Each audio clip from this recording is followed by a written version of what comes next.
నమస్తే. Welcome to art media. నేను హాసిని. మనతో పాటు ఉన్నారు జనసేన పార్టీ ప్రతినిధి అరుణ గారు. హలో అరుణ గారు, నమస్తే అండి. నమస్తే అండి. అరుణ గారు, ఇప్పుడు చూసుకుంటే మనం పవన్ ఒక్క చెప్పు చూపిస్తే నేను 2 చెప్పులు చూపిస్తా అని చెప్పి పేర్ని నాని ఈరోజు ఒక విమర్శ చేయడం జరిగింది. అది మీరు చూసే ఉంటారు.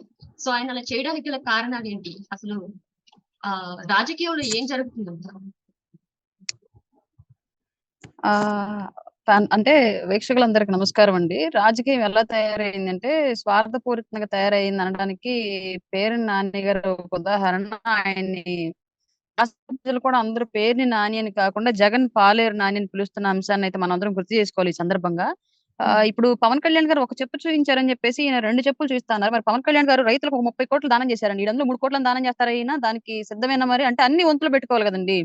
ఓన్లీ జగన్ కు భజన చేసే అంశంలో పెట్టుకున్న వంతులు ప్రజలకు మేలు చేసే దానిలో కూడా పెట్టుకోవాలి కదా, ప్రజాప్రతినిధి అయినందుకు. కాబట్టి ఆయన నియోజకవర్గంలో కూడా రీసెంట్ గా చాలా మంది రైతులను ఆదుకున్నారు పవన్ కళ్యాణ్ గారు. మరి వాళ్ళ కుటుంబాలకి సార్ 1,00,000 ఇచ్చారు కళ్యాణ్ గారు.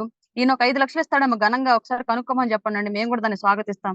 లేదంటే ఇప్పుడు ఈయన 2 చెప్పులు చూపించాడు కాబట్టి మేము ఇప్పుడు మహిళలను కూడా మా అందరి చెప్పులు తీసి చూపిస్తాం. ఇంకా మంత్రి, ఎక్స్ మంత్రి, ప్రజెంట్ ఎమ్మెల్యే అనే విషయం కూడా మర్చిపోయి. అంటే ప్రజలందరూ చూస్తున్నారని కనీసం లేకుండా ఇలా చెప్పులు చూపించుకోవడం, అది అంటే అటు ఆయన చూపించిన టీవీని చూపించినా తప్పే కదా. ప్రజలకు ఏం నేర్పిస్తున్నారు వాళ్ళు కలిసి ఇలా? అంటే ఇది ఎలా ఎక్కడ మొదలైందంటే అండి, తండ్రి చనిపోయాడు పాపం, బిడ్డ రోడ్లు పట్టుకొని తిరుగుతున్నాడు అని జారిపడి జనం అధికారం ఇస్తే, అది కూడా భారీ మెజారిటీ తోటి అసెంబ్లీలోకి వెళ్ళి మొట్టమొదటగా ప్రతిపక్ష నాయకుడు భార్యల గురించి మాట్లాడాడండి. ముఖ్యమంత్రి హోదాలో ఒక వ్యక్తి. అక్కడ స్టార్ట్ అయింది రాష్ట్రంలో ఈ పెంట రాజకీయం అనేది. అక్కడ స్టార్ట్ అయ్యి అక్కడి నుంచి ఇప్పుడు కూడా అదే విధానం కొనసాగుతూ ఉంది. వైసీపీ వాళ్ళు వాస్తవంగా పరిపాలనా విధానం తెలియని వాళ్ళందరినీ నాయకుల్ని చేశారనాలి. లేదంటే పరిపాలన అంటే ఏంటో తెలియని వ్యక్తికి అధికారం అప్పచెప్పి అతని సమక్షంలో వీళ్ళందరూ పనిచేస్తూ, వీళ్ళు గతంలో అనుభవం ఉన్నోళ్ళు అయినప్పటికీ ఒక అసమర్థుడి చేతులు వీళ్ళంతా కూడా దద్దమ్మల్లాగా జనాల్లో ప్రూవ్ చేయబడుతున్నారన్న విషయాన్ని మనం గుర్తు చేసుకోవాలండి.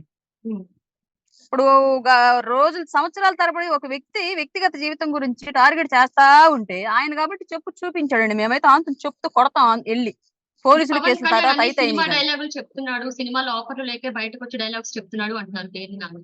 దానికి మీరు ఎలా స్పందిస్తారు?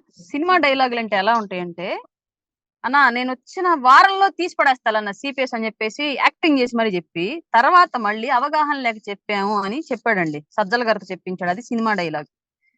అక్కచెల్లెమ్మలందరి కోసం మద్యపాన్ని నిషేధం చేస్తానని చెప్పేసి ఇప్పుడు తర్వాత దశల వారీగా మద్యం నిషేధిస్తానని చెప్పి రేట్లు పెంచి వాళ్ళు ఇల్లు ఒళ్ళు గొల్ల చేసి వాళ్ళు మళ్ళీ ప్రైవేట్ బార్లకు లైసెన్స్ ఇచ్చారండి. దాన్ని సినిమా డైలాగులు అంటారు. గతంలో అసెంబ్లీలో ఉన్నప్పుడు చర్చలు జరిగేటప్పుడు ఇప్పుడున్న భూమి సరిపోదు, విశాలంగా ఉండాలి అని చెప్పేసి ఇంకొక 5,000 ఎకరాలు జనాల దగ్గర నుంచి లాక్కోండి అని చెప్పి పొలాలు రైతుల దగ్గర నుంచి అధికారంలోకి రాగానే అమరావతి అనేది ఓన్లీ కమ్ముక్కలానికి మాత్రమే రాజధాని, నేను అన్ని కులాలకి రాజధాని నిర్మిస్తానని చెప్పి 3 ముక్కలు ఆటాడుతున్నాడు చూడండి. అది సినిమా డైలాగులు అంటే. ఇట్లాంటి వాటిని ప్రజలు సినిమా డైలాగుల్లాగా భావిస్తున్నారు తప్ప పవన్ కళ్యాణ్ గారు మాట్లాడిన మాటని ఏ సామాన్యుడు సినిమా డైలాగ్ గా భావించట్లే ఈ రాష్ట్రంలో. వీళ్ళకి సినిమా డైలాగులు అనిపించినాయి అంటే వీళ్ళు నిజ జీవితంలో నటులు కాబట్టి వీళ్ళకి అలా అంటే సినిమా డైలాగులు లాగా అనిపిస్తాయండి వైసీపీ వాళ్ళకి. దానికి మేం చేయగలిగేది ఏం లేదు. అండ్ అలానే వారాహి యాత్ర అని నిన్న మొదలైంది, మనం చూసాం. ఆ వారాహి యాత్ర పేరు వారాహి కాదు, నారాహి యాత్రని పెట్టాల్సింది అని చెప్పి అంటున్నారు పేరు నాని. మేము కూడా ఇప్పుడు రాష్ట్రంలో నడుస్తుంది వైసీపీ ప్రభుత్వం కాదు, కేసీఆర్ ప్రభుత్వం, కేసుల ప్రభుత్వం అంటున్నాం. దానికి మరి వాళ్ళ దగ్గర ఆన్సర్ ఉందా? రాష్ట్రానికి రావాల్సిన నిధులన్నింటినీ ఒక్కటి కూడా అడగకుండా కేసీఆర్ దగ్గర గులాంగిరి చేస్తున్నాడు జగన్. దీన్ని కాదంటానికి అవకాశం లేదు. ఎందుకంటే మాకు 100 ఎవిడెన్స్లు ఉన్నాయి రాష్ట్ర ప్రజలకి. కేంద్రం దగ్గరికి వెళ్ళిన ప్రతిసారి వాళ్ళ తమ్ముడు కేసులో లేదంటే ఈయన కేసుల గురించి వెళ్ళాడు తప్ప రాష్ట్రానికి రావాల్సిన ఏ అంశం గురించి అడగడానికి వెళ్ళాలా. కారణం ఏంటంటే కేసుల భయం. కేంద్రానికి ఎదురు తిరిగితే మళ్ళీ ఎక్కడ తీసుకెళ్లి బొక్కలో వేసేస్తే సాంబార్ కూడి తినాల్సి వచ్చిందని భయం. కాబట్టి ఇప్పటి వరకు నోరెత్తలా.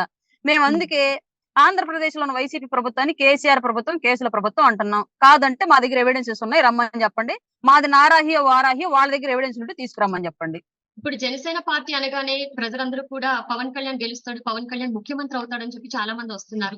అసలు పవన్ కళ్యాణ్ ఆయన ఏకగ్రీవంగా గెలుస్తాడా, లేకపోతే చంద్రబాబు నాయుడు తోటి టీడీపీ పార్టీలో కలిసే అవకాశాలు ఉన్నాయి? టీడీపీ పార్టీలో కలిసేది వేరండి, అలయన్స్ వేరు, మెర్జ్ వేరు. మేబీ రాష్ట్ర అభివృద్ధి కోసము మారుతున్న రాజకీయ సమీకరణాల దృష్ట్యా ఓట్ షేరింగ్, స్ప్లిట్ అయిన ఓటింగ్. మన ముఖ్యమంత్రి ఎలాగ ఉపమా ముఖ్యమంత్రి మనందరికి తెలిసిందే. ఎందుకంటే మెజారిటీ పీపుల్ రకరకాల జిహ్వ చాపెల్యాలతో ఒక ఇడ్లీ సాంబార్ అవన్నీ కోరుకుంటా ఉంటే రీసెంట్ గానే మా పార్టీ నుంచి ఒక అఫీషియల్ వీడియో కూడా రిలీజ్ చేశారు నాగబాబు గారి సమక్షంలో. మీరు చూసుంటే ఓకే ఉంది, చూడకపోతే దాని గురించి చెప్తున్నాను. ఒక ఇడ్లీ సాంబార్ కోరుకునే వాళ్ళంతా 16 మంది 15 మంది ఇట్లాగా 80 మెజారిటీ వేరే వేరే గ్రూపులకు వెళ్ళిపోతే ఒక ఉప్మాను కోరుకున్న వాళ్ళు 20 మంది ఉన్నందువల్ల ఉప్మాని మళ్ళీ హాస్టల్లో పెట్టారంట. అట్లాంటి సిచ్యువేషన్ మన ఉప ముఖ్యమంత్రి గారి వాళ్ళ రాష్ట్రంలో. ఈ ఉప ముఖ్యమంత్రిని దించాలి అంటే అన్ని జహోచాపల్యాలు ఉన్న వాళ్ళంతా ఒకే అంశానికి రావటం ముఖ్యం కాబట్టి రాష్ట్రంలో మంచి జరగాలి అంటే అట్లాంటి సమీకరణాల దృష్ట్యా మేబీ అలయన్స్ ఉంటే ఉండొచ్చు. అలయన్స్ లో కూడా మా బలం ఎంత అనేది మేము ప్రూవ్ చేసుకొని మేము డిమాండింగ్ గానే సీఎం సీట్ ని అడుగుతాము, ఆశిస్తాము. దాన్ని బట్టే ముందుకెళ్తామండి. ఓకే. అంటే పవన్ కళ్యాణ్ ఏకగ్రీవంగా ముఖ్యమంత్రి కాకపోయినా మీరు ఆయన వెంటే ఉంటారు.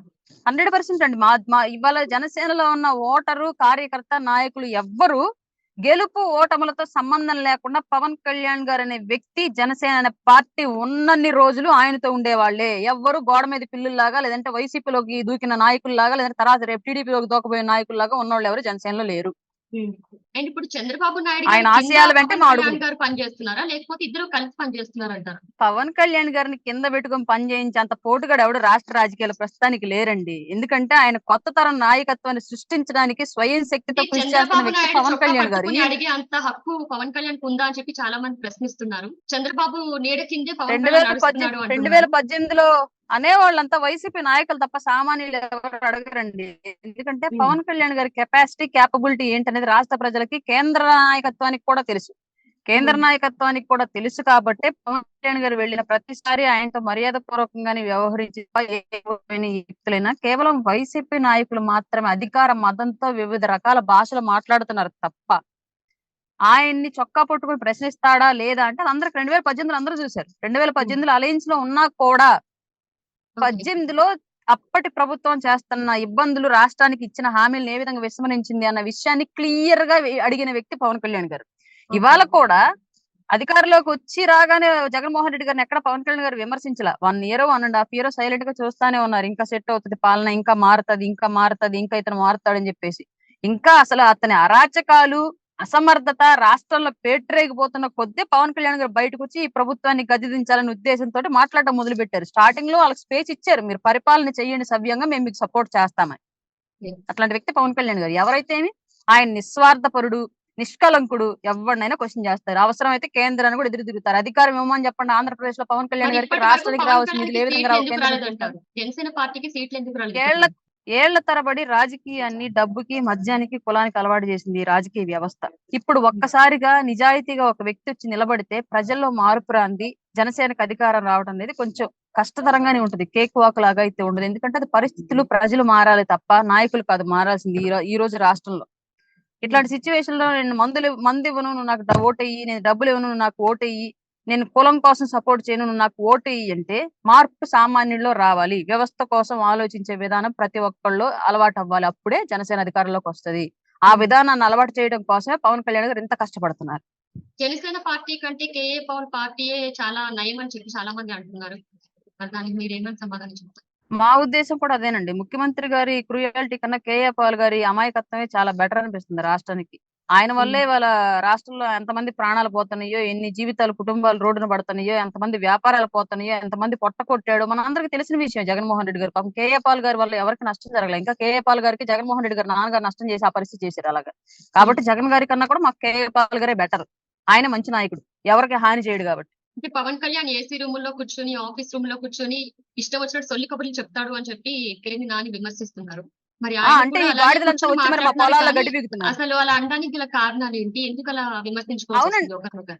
అవునండి. పవన్ కళ్యాణ్ గారు ఏమో సొంత డబ్బులు పెట్టి ఏసీ రూమ్ లో కూర్చుంటే ఇలా బాధగా ఉంది. వీళ్ళు మాత్రం ప్రజల డబ్బులు తింటా వచ్చి మా పొలాల్లో గడ్డి పీకుతున్నారు. మరి వైసీపీ నాయకులంతా వచ్చి అదిగో కలుపు తీస్తున్నారు మా ఊర్లో వచ్చి. సిగ్గుండాలి ఇట్లాంటి మాటలు మాట్లాడడానికి. గాడిదలకు అధికారం ఇస్తే ఏం చేయాలో, ఏం చెందాలో కూడా అర్థం కావట్లేదు. పవన్ కళ్యాణ్ గారు ఏసీలో ఉన్న కారులు తిరిగి ఆయన సొంత డబ్బు తిరుగుతున్నారు.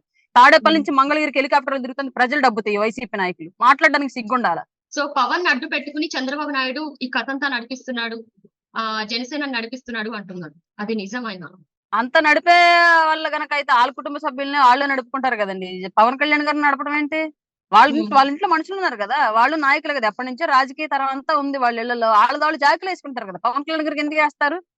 పవన్ కళ్యాణ్ గారు అనే వ్యక్తి నిజంగా రియల్ లీడర్ కాబట్టి అతని అవసరం అందరికి ఉంటుందనే ఉద్దేశంతో పవన్ కళ్యాణ్ గారి చుట్టూ రాష్ట్ర రాజకీయం తిప్పుతున్నారు. దాన్ని నేను ఒప్పుకుంటాను.